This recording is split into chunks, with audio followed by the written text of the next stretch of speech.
शिक्षा का नया पर्व।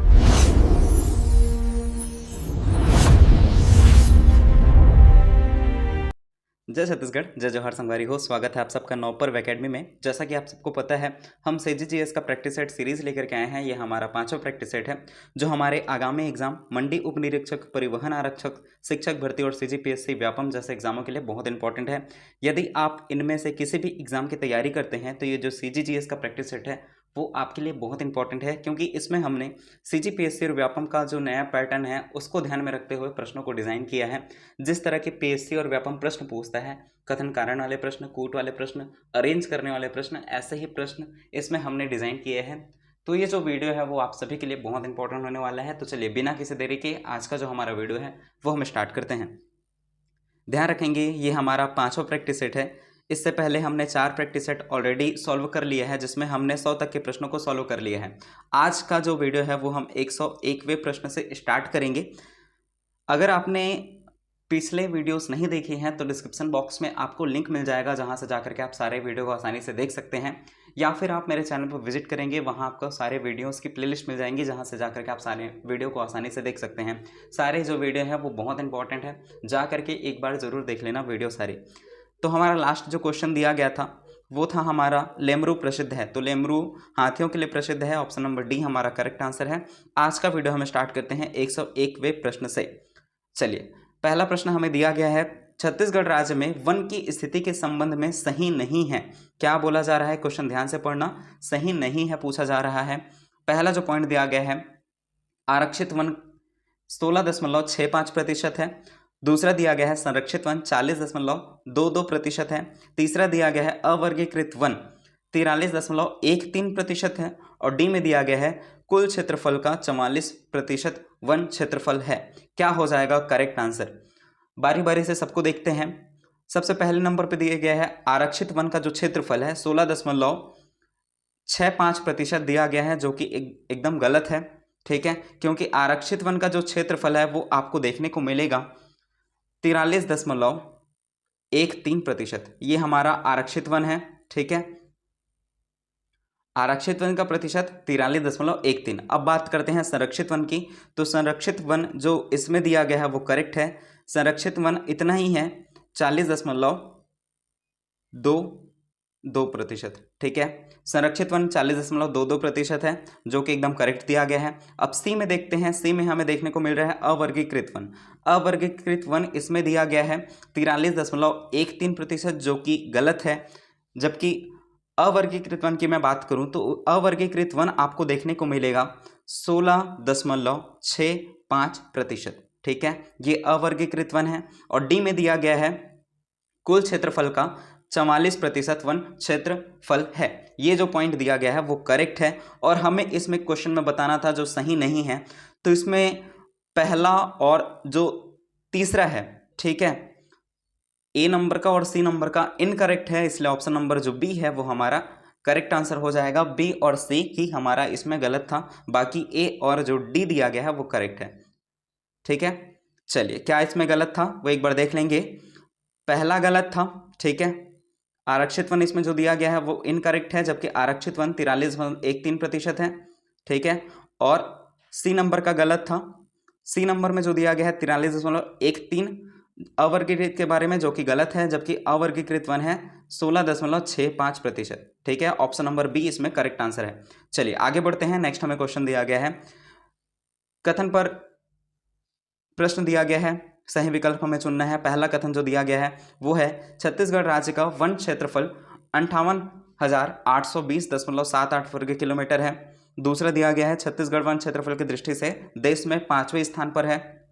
तीसरा दिया गया है राज्य में वन आवरण की दृष्टि से छत्तीसगढ़ देश में 5वें स्थान पर है। चौथा दिया गया है जैव भौगोलिक दृष्टिकोण से छत्तीसगढ़ राज्य डेक्कन जैव क्षेत्र में शामिल है। आपको इसमें सही विकल्प चुनना है, कौन सा पॉइंट जो है वो करेक्ट है। तो इसमें से आप देख पा रहे हैं छत्तीसगढ़ राज्य का वन क्षेत्रफल 58,820.78 वर्ग किलोमीटर है, एकदम करेक्ट है। ठीक है, दूसरा पॉइंट जो दिया गया है वन क्षेत्रफल की दृष्टि से देश में ये 5वें स्थान है, जबकि ये जो पॉइंट दिया गया है वो गलत है। ठीक है, दूसरा पॉइंट गलत है। इसका जो सही स्थान है 5वें स्थान पर नहीं है, ये 4थे स्थान पर है, ध्यान रखेंगे। तीसरा दिया गया है राज्य में वन आवरण की दृष्टि से छत्तीसगढ़ में 5वें स्थान पर है। वन आवरण की दृष्टि से अगर मैं बात करूं तो ये तीसरे स्थान पर है, यहाँ 5वां दिया गया है, इसलिए दूसरा और तीसरा गलत है। चौथा दिया गया है जैव भौगोलिक क्षेत्रफल की दृष्टि से छत्तीसगढ़ राज्य डेक्कन जैव क्षेत्र में शामिल है, ये पॉइंट करेक्ट है और ये पॉइंट करेक्ट है। पहला और चौथा हमारा सही है, इसलिए ऑप्शन नंबर जो सी है वो हमारा करेक्ट आंसर हो जाएगा। पहला और चौथा सही है, दूसरा तीसरा क्यों गलत है वो भी मैंने आपको बता दिया है, सभी चीज़ें आपको ध्यान में रखनी है। चलिए आगे बढ़ते हैं। नेक्स्ट हमें क्वेश्चन दिया गया है कथन कारण पर फिर से प्रश्न। जिस तरह के व्यापम प्रश्न पूछता है उन्हीं प्रश्नों को इसमें मैंने इंक्लूड किया है, वैसा ही प्रश्न आपको इसमें देखने को मिल रहा है। ठीक है, कथन कारण वाले प्रश्न व्यापम बार बार पूछ रहा है, आज में यही पैटर्न चल रहा है। कथन कारण वाले प्रश्न, कूट वाले प्रश्न, अरेंज करने वाले प्रश्न, वैसा ही प्रश्न इसमें मैंने डिजाइन किया है। चलिए, कथन दिया गया है छत्तीसगढ़ में साल वृक्ष अधिक मात्रा में पाए जाते हैं। जो कथन है वो तो एकदम करेक्ट है, छत्तीसगढ़ में साल वृक्ष जो है वो अधिक मात्रा में पाए जाते हैं। कारण दिया गया है साल वृक्ष के लिए दोमट मिट्टी, गर्मी और अधिक बारिश की जरूरत होती है, तो ये भी जो पॉइंट है वो एकदम करेक्ट है। ठीक है, इसलिए ऑप्शन नंबर ए इसका करेक्ट आंसर हो जाएगा। कथन कारण दोनों सही हैं, साथ ही जो कारण है वो कथन की सही व्याख्या करती है। किस प्रकार व्याख्या करती है? जैसे छत्तीसगढ़ में साल वृक्ष अधिक है, क्यों अधिक है? क्योंकि साल वृक्षों के लिए यहाँ जो दोमट मिट्टी है वो पर्याप्त मात्रा में है, गर्मी भी यहाँ पर्याप्त मात्रा में होती है, बारिश भी पर्याप्त मात्रा में होती है। ठीक है, जिसके लिए साल वृक्ष जो है वो अधिक मात्रा में हमारे यहाँ पाया जाता है। Option number A correct answer है। चलिए आगे बढ़ते हैं। नेक्स्ट हमें क्वेश्चन दिया गया है छत्तीसगढ़ को हर्बल स्टेट घोषित किया गया है। कब घोषित किया गया है आप सभी को पता होगा, 2001 को हर्बल स्टेट घोषित किया गया है। अगर इसका एग्जैक्ट डेट की मैं बात करूं तो ये हुआ है 4 जुलाई को। ठीक है, 4 जुलाई 2001 को छत्तीसगढ़ को हर्बल स्टेट घोषित किया गया है। ऑप्शन नंबर बी जो है वो हमारा करेक्ट आंसर है। ये भी आपको याद रखना है, 4 जुलाई सन 2001 को हर्बल स्टेट घोषित किया गया है। चलिए आगे बढ़ते हैं। नेक्स्ट हमें क्वेश्चन दिया गया है, जैसा मैंने आपको बताया अरेंज करने वाला प्रश्न व्यापम पूछता है, वैसा ही इसमें आपको देखने को मिल रहा है। इसको आपको अरेंज करना है। क्वेश्चन में क्या बोला जा रहा है देखते हैं।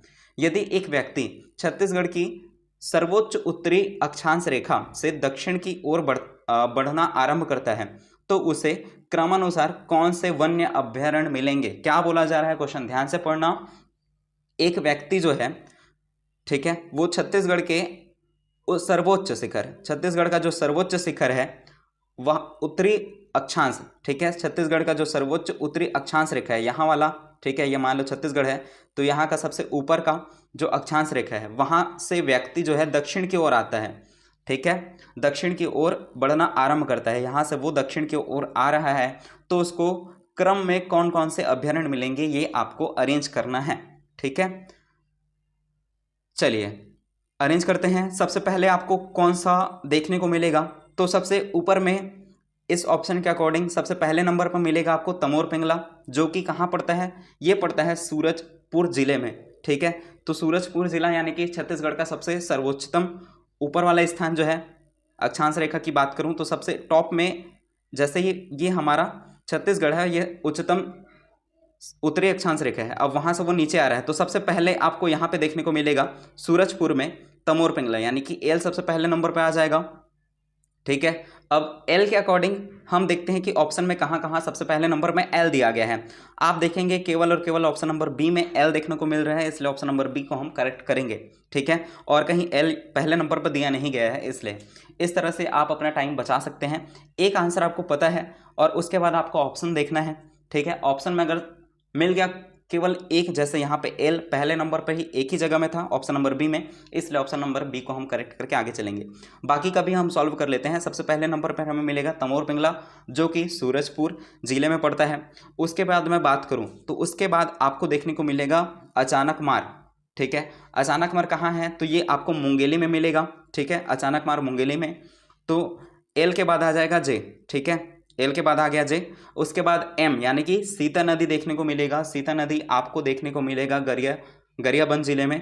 ठीक है, तो एल जे, उसके बाद आ जाएगा एम, उसके बाद बचा है हमारा पामेड़। ठीक है, जो कि है के में। तो इस प्रकार इसका करेक्ट आंसर हो जाएगा ऑप्शन नंबर बी। ठीक है, चलिए आगे बढ़ते हैं। नेक्स्ट हमें क्वेश्चन दिया गया है फिर से कथन वाले। इसमें बोला जा रहा है कौन सा कथन जो है वो गलत है। क्वेश्चन को आप ध्यान से पढ़ना एग्जाम हॉल में भी, कौन सा कौन सा प्रश्न पूछा जा रहा है, क्या प्रश्न पूछा जा रहा है, इसमें सही लिखा है या गलत लिखा है। यहाँ पे गलत लिखा है, चलिए आपको बताना है कौन सा पॉइंट जो है वो इनकरेक्ट है।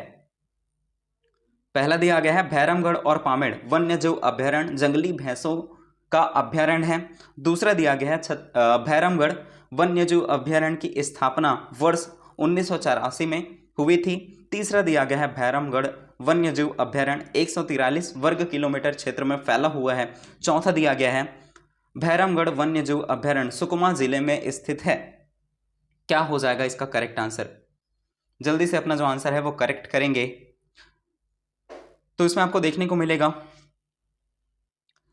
पहला पॉइंट जो दिया गया है भैरमगढ़ और पामेड़ वन्य जीव अभ्यारण्य जंगली भैंसों का अभ्यारण्य है, ये जो पॉइंट है वो करेक्ट है एकदम, ठीक है।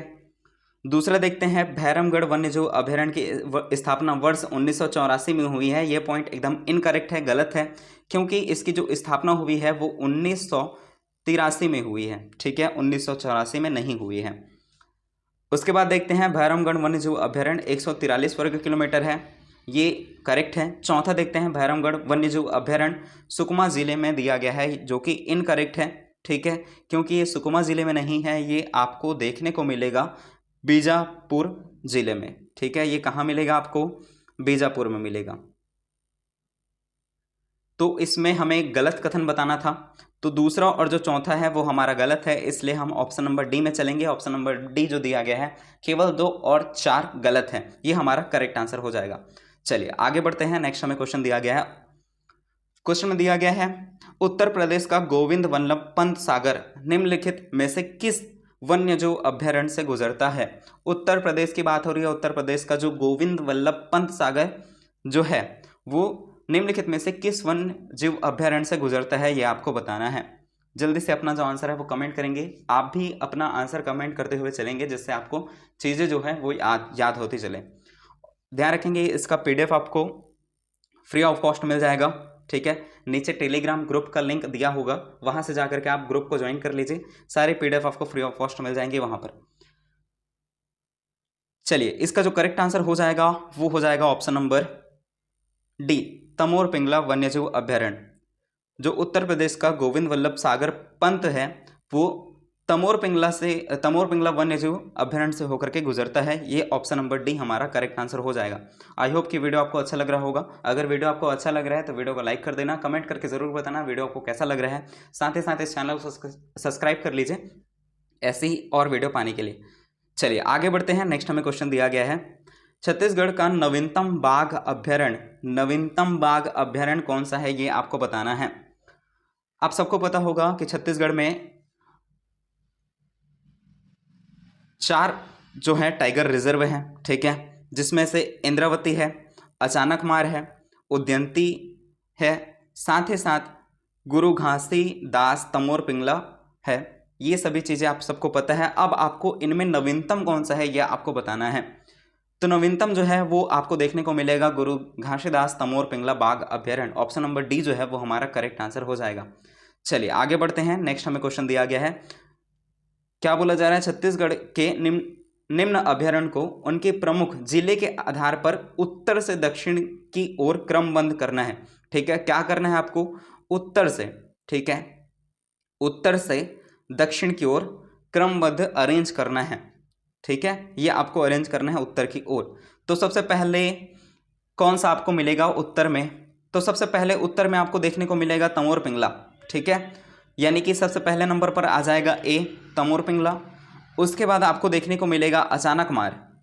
अचानकमार कहाँ है? तो अचानकमार मुंगेली में है, ठीक है। तो ए के बाद आ जाएगा बी, ए के बाद बी के बाद उसके बाद हम देखते हैं, उसके बाद हमें देखने को मिलेगा बारनवा पारा, ठीक है। बारनवा पारा की मैं बात करूं तो ये आपको देखने को मिलेगा बलौदा बाजार में। इस प्रकार ABC हो जाएगा। उसके बाद आ जाएगा सीता नदी यानी कि डी। उसके बाद आएगा ई पामेड़, सीता नदी गरियाबंद, पामेड़ जो है वो बीजापुर सबसे नीचे में देखने को मिलेगा, ठीक है। तो इस प्रकार ABCDE ये हमारा सही क्रम होगा, जो कि हमें ऑप्शन नंबर ए में दिया गया है, इसलिए ऑप्शन नंबर ए जो है वो हमारा करेक्ट आंसर होगा। चलिए आगे बढ़ते हैं। नेक्स्ट हमें क्वेश्चन दिया गया है बालमदेई नदी किस अभ्यारण्य से होकर गुजरता है? तो बालमदई नदी आपको बताना है बालमदई नदी किस अभ्यारण्य से होकर के गुजरता है। तो आपको पता होगा कि बालमदई नदी है जो वो बारनवापारा से होकर के गुजरता है। ऑप्शन नंबर ए जो है वो हमारा करेक्ट आंसर हो जाएगा। चलिए नेक्स्ट हमें क्वेश्चन दिया गया है, छत्तीसगढ़ में कुल टाइगर रिजर्व की संख्या कितनी है। अभी थोड़ी देर मैंने पहले बताया कुल टाइगर रिजर्व कितना है, ये आपको अब कमेंट करना है और साथ ही साथ उन टाइगर रिजर्व का नाम लिखना है और वो कौन से सन में बना है ये आपको कमेंट करना है। कमेंट जो है वो जरूर करना। चलिए हम आगे बढ़ते हैं। छत्तीसगढ़ में कौन से अभ्यारण्य एक ही जिले में स्थित है, इनमें से कौन सा जो अभ्यारण्य है जो एक ही जिले में है ये आपको बताना है। जे में दिया गया है तमोर पिंगला, के में दिया गया है पामेड़, एल में दिया गया है सीता नदी और एम में दिया है भैरमगढ़। आप सभी को पता होगा एकमात्र जिला जहां 2 अभ्यारण्य हैं वो कौन सा जिला है वो आपको बताना है। जिले का नाम आप कमेंट करेंगे, ठीक है। अब वो कौन सा जिला है ये आपको कमेंट करना है। मैं यहाँ पे बताता हूँ कि एक ही जिले में कौन कौन से अभ्यारण्य हैं। वो 2 अभ्यारण्य आपको देखने को मिलेगा, पामेड़ और भैरमगढ़, ठीक है। इस प्रकार ऑप्शन नंबर बी हमारा करेक्ट आंसर हो जाएगा, के और एम, ठीक है। अब ये आपको बताना है कि किस जिले में है। चलिए आगे बढ़ते हैं। नेक्स्ट हमें क्वेश्चन दिया गया है, निम्नलिखित में से छत्तीसगढ़ का कौन सा वन्यजीव अभ्यारण्य मैकल की पर्वत श्रृंखला से घिरा हुआ है। मैकल की पर्वत श्रृंखला से घिरा हुआ वन्यजीव अभ्यारण्य कौन सा है ये आपको बताना है। तो आप सभी को पता होगा कि मैकल की पर्वत श्रृंखला से के अंतर्गत राज्य में, हमारे छत्तीसगढ़ राज्य में 2 अभ्यारण्य स्थित हैं। एक जो यहाँ पे दिया गया है अचानकमार, ठीक है। अचानकमार अभ्यारण्य कहाँ, तो ये है मुंगेली। इसके साथ साथ दूसरा आपको याद रखना है, ठीक है, ये हो गया पहला। दूसरा आपको याद रखना है भोरमदेव, ठीक है। दूसरा आपको याद रखना है भोरमदेव। भोरमदेव अभ्यारण्य कहाँ पड़ता है, तो ये पड़ता है कबीरधाम में। इसमें पूछा गया था निम्नलिखित में से छत्तीसगढ़ का कौन सा वन्यजीव अभ्यारण्य है जो मैकल पर्वत श्रृंखला से घिरा हुआ है। तो ऐसे 2 अभ्यारण्य हैं, एक है अचानकमार और दूसरा है भैरमदेव, ठीक है। तो यहाँ पे दिया गया है अचानकमार, इसलिए ऑप्शन नंबर सी हमारा करेक्ट आंसर होगा। चलिए आगे बढ़े। नेक्स्ट हमें क्वेश्चन दिया गया है, छत्तीसगढ़ राज्य में खनिज प्रयोगशाला है, कहाँ है खनिज प्रयोगशाला, ये आपको बताना है। तो आप सभी को पता होगा कि छत्तीसगढ़ में जो हमारा खनिज प्रयोगशाला है वो आपको देखने को मिलेगा जगदलपुर जिले में। ऑप्शन नंबर जो ए है वो हमारा करेक्ट आंसर होगा, ठीक है। जगदलपुर में क्या है, तो जगदलपुर में है खनिज प्रयोगशाला, ठीक है। चलिए आगे बढ़ें। नेक्स्ट हमें क्वेश्चन दिया गया है, वित्तीय वर्ष 2023-24 में छत्तीसगढ़ राज्य का ग्रेफाइट उत्पादन का हिस्सा देश में कितना था। तो ग्रेफाइट उत्पादन की मैं बात करूं तो ये हमारे छत्तीसगढ़ में ग्रेफाइट उत्पादन का जो हिस्सा था वो था 0.60%। ऑप्शन नंबर सी जो है वो करेक्ट आंसर है। आगे बढ़ते हैं। नेक्स्ट हमें क्वेश्चन दिया गया है, छत्तीसगढ़ में आर्थिक सर्वेक्षण 2024-25 के अनुसार वित्तीय वर्ष 2023-24 में राज्य का गौण खनिज राजस्व प्राप्ति हुई कितना हुआ है वो आपको बताना है। तो इसका जो करेक्ट आंसर हो जाएगा वो हो जाएगा ऑप्शन नंबर ए 265.19 करोड़, ठीक है। 265.19 करोड़ ये है वित्तीय आर्थिक सर्वेक्षण 2023-24 के अनुसार वित्तीय वर्ष 2023-24 में गौण खनिज राजस्व प्राप्ति, ठीक है। चलिए आगे बढ़ते हैं। नेक्स्ट हमें क्वेश्चन दिया गया है, छत्तीसगढ़ में चूना पत्थर से संबंधित निम्नलिखित कथनों के संदर्भ में सही विकल्प को चुनना है आपको। सही विकल्प कौन सा है ये आपको बताना है। पहला कथन दिया गया है, छत्तीसगढ़ मैदान में कड़प्पा सैल समूह में चूना पत्थर पाया जाता है। दूसरा दिया गया है, रायपुर जिले में उत्तम कोटि का चूना पत्थर लोरमी पठार में पाया जाता है। तीसरा कथन दिया गया है, रायगढ़ जिले में माट्रा गोटा में चूना पत्थर पाया जाता है। चौथा दिया गया है, चूना पत्थर का उपयोग रसायन उद्योग में भी होता है। आपको सही कौन सा है ये आपको बताना है। जल्दी जल्दी जो अपना आंसर है वो कमेंट करते हुए चलेंगे। तो इसमें जो पहला कथन दिया गया है, छत्तीसगढ़ मैदान में कड़प्पा सैल समूह में चूना पत्थर पाया जाता है, वो एकदम करेक्ट है, ठीक है। उसके बाद मैं बात करूं तो हमें जो करेक्ट इस यहाँ पे मिल रहा है वो चूना पत्थर का उपयोग रसायन उद्योग में भी होता है, ये भी पॉइंट एकदम करेक्ट है। तो इस प्रकार पहला और जो चौथा है वो करेक्ट है, ऑप्शन नंबर डी हमारा करेक्ट आंसर हो जाएगा। चलिए आगे बढ़ें। नेक्स्ट हमें क्वेश्चन दिया गया है, अभ्रक उत्पादन क्षेत्र डूमरघाट छत्तीसगढ़ के किस जिले में अवस्थित है? तो ये आपको बताना है कि अभ्रक उत्पादन क्षेत्र डूमरघाट छत्तीसगढ़ के किस जिले में अवस्थित है। तो ये आपको देखने को मिलेगा जसपुर में, ऑप्शन नंबर सी जो है वो करेक्ट आंसर हो जाएगा। ठीक है, चलिए आगे बढ़ें। नेक्स्ट हमें क्वेश्चन दिया गया है, बेरिल का उपयोग किस में होता है? सीमेंट उद्योग में, टीन उद्योग में, लौह और इस्पात उद्योग में, या आभूषण बनाने में? बेरिल का यहाँ पे बात कर रहे हैं, बेरिल का उपयोग किस में होता है? तो आप सभी को पता होगा जो बेरिल है इसका उपयोग जो होता है वो होता है आभूषण बनाने में। ऑप्शन नंबर डी जो है वो हमारा करेक्ट आंसर हो जाएगा। अगर हम बात करें बेरिल खनिज की प्राप्ति कहाँ कहाँ से होती है, तो पहला जिला जो मिलेगा आपको जसपुर मिलेगा। ठीक है, खनिज की प्राप्ति कहाँ से होती है बेरिल की, तो वो होता है पहला जसपुर में, याद रखना है आपको जसपुर। दूसरा आपको देखने को मिलेगा सुकमा में। ठीक है, तीसरा आपको देखने को मिलेगा बीजापुर में। बीजापुर के साथ साथ एक और जिला आपको याद रखना है कोरिया। ठीक है, यहाँ आपको बेरिल देखने को मिलेगा। इन जिलों से बेरिल खनिज की प्राप्ति होती है। ठीक है, चलिए उपयोग तो आप सभी को पता हो गया कि बेरिल खनिज का उपयोग जो है उच्च गुणवत्ता वाले आभूषण के निर्माण में किया जाता है, आपको ध्यान में रखना है। साथ ही इस खनिज का उपयोग बेरिलियम धातु निकालने के लिए भी किया जाता है, ये भी चीज़ आपको ध्यान में रखनी है। चलिए आगे बढ़ते हैं। नेक्स्ट हमें क्वेश्चन दिया गया है, कोरंडम खनिज परियोजना के अंतर्गत कुचनूर किस जिले में है? कुचनूर की बात हो रही है, कोरंडम खनिज परियोजना के अंतर्गत है ये। कुचनूर किस जिले में है आपको बताना है। तो कुचनूर जो है वो बीजापुर जिले में है, ऑप्शन नंबर डी जो है वो करेक्ट आंसर हो जाएगा। चलिए आगे बढ़ते हैं। क्वेश्चन दिया गया है, छत्तीसगढ़ के निम्नलिखित खनिजों को उनके उत्पादन मूल्य के आधार पर अवरोही क्रम में अरेंज करना है। ठीक है, डिसेंडिंग ऑर्डर में आपको व्यवस्थित करना है। चलिए, तो सबसे पहले नंबर में क्या आ जाएगा? तो सबसे पहले नंबर में आपको देखने को मिलेगा कोयला। ठीक है, सबसे पहले नंबर पर कोयला देखने को मिलेगा। उत्पादन मूल्य के आधार पर बात हो रही है, तो सबसे पहले नंबर में आपको देखने को मिलेगा कोयला। कोयला के बाद आपको देखने को मिलेगा लौह अयस्क, यानी कि बी के बाद आ जाएगा ए के बाद आपको देखने को मिलेगा चूना पत्थर, यानी कि डी, उसके बाद सी। ठीक है, तो बी ए डी सी। ठीक है, बी ए डी सी, जो कि हमें ऑप्शन नंबर ए में दिया गया है, इसलिए ऑप्शन नंबर ए जो है वो हमारा करेक्ट आंसर हो जाएगा। चलिए आगे बढ़ते हैं। नेक्स्ट हमें क्वेश्चन दिया गया है, वित्तीय वर्ष 2023-24 में देश के खनिज उत्पादन में छत्तीसगढ़ का हिस्सा क्रमशः रहा, क्या रहा है देश में इसका हिस्सा, ये आपको बताना है। तो इसका जो करेक्ट आंसर हो जाएगा वो हो जाएगा ऑप्शन नंबर ए। कोयला का जो उत्पादन है वो 20.73% है। ठीक है, साथ ही लौह अयस्क की मैं बात करूं तो वो 16.64% है। चूना पत्थर की मैं बात करूं तो 10.94%, और टीन अयस्क की मैं बात करूं तो ये 100% है। ठीक है, ऑप्शन नंबर ए जो है वो करेक्ट आंसर है। चलिए आगे बढ़ते हैं।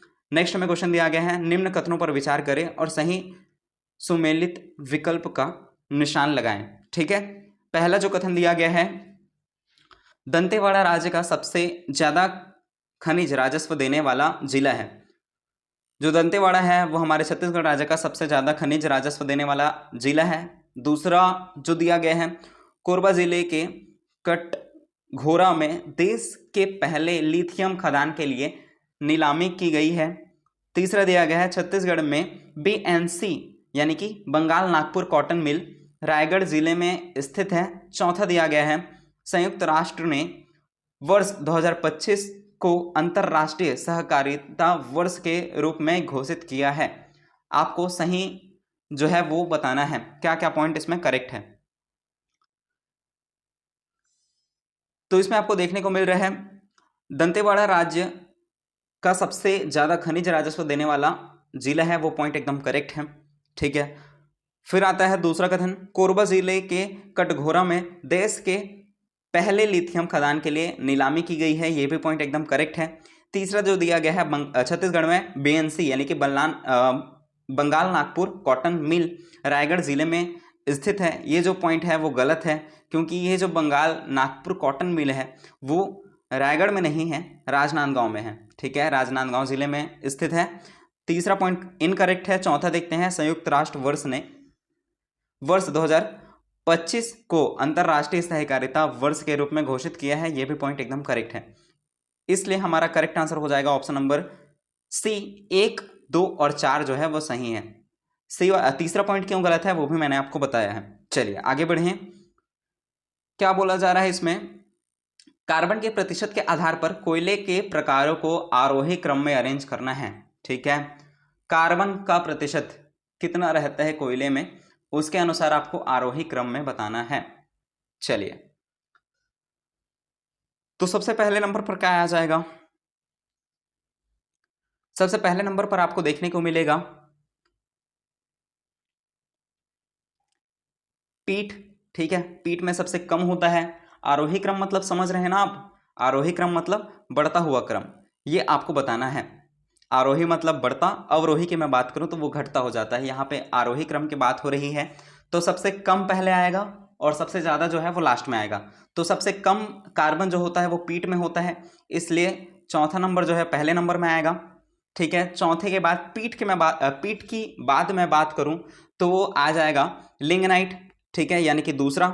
4 के बाद आ जाएगा 2, और वो केवल और केवल हमारे ऑप्शन नंबर सी में दिया गया है, इसलिए ऑप्शन नंबर सी जो है वो करेक्ट आंसर हो जाएगा। ठीक है, सबसे पहले नंबर पर आएगा पीठ, दूसरे नंबर पर आएगा लिग्नाइट, तीसरे नंबर पर आएगा बिटुमिनस। ठीक है, उसके बाद आ जाएगा एंथ्रासाइट। ये हो जाएगा इसका आरोही क्रम। चलिए आगे बढ़ें। नेक्स्ट हमें क्वेश्चन दिया गया है, निम्नलिखित में से किस कोयला क्षेत्र में डोमनारा एवं बैराग खदानें स्थित है, ये आपको बताना है। तो इसका जो करेक्ट आंसर हो जाएगा वो हो जाएगा ऑप्शन नंबर सी, कोरबा कोयला क्षेत्र। चलिए आगे बढ़ें। नेक्स्ट हमें क्वेश्चन दिया गया है, छत्तीसगढ़ में मुख्यतः किस प्रकार का लौह अयस्क पाया जाता है। तो इसका जो आंसर है वो आपको कमेंट करना है। आई होप कि आपको वीडियो अच्छा लगा होगा। अगर वीडियो आपको अच्छा लगा है तो वीडियो को लाइक कर देना, चैनल को सब्सक्राइब कर देना ऐसे ही और वीडियो पाने के लिए। और वीडियो कैसा लगा ये आपको बताना है, सीरीज़ को कंटिन्यू रखना है या नहीं ये आपको बताना है। कितने क्वेश्चन आपके सही हो रहे हैं, क्या इस वीडियो में कोई और चेंज करना है, आप मुझे सजेस्ट करना। नेक्स्ट वीडियो किस टॉपिक पर हो ये भी आप सजेस्ट कर सकते हैं। चलिए आज के लिए इतना ही। लास्ट क्वेश्चन का आंसर आपको देना है कमेंट में। ठीक है, छत्तीसगढ़ में मुख्यतः किस प्रकार का लौह अयस्क पाया जाता है, इसका आंसर आपको कमेंट बताना है। चलिए मिलते हैं नेक्स्ट वीडियो में, तब तक के लिए जय हिंद, जय भारत, जय छत्तीसगढ़।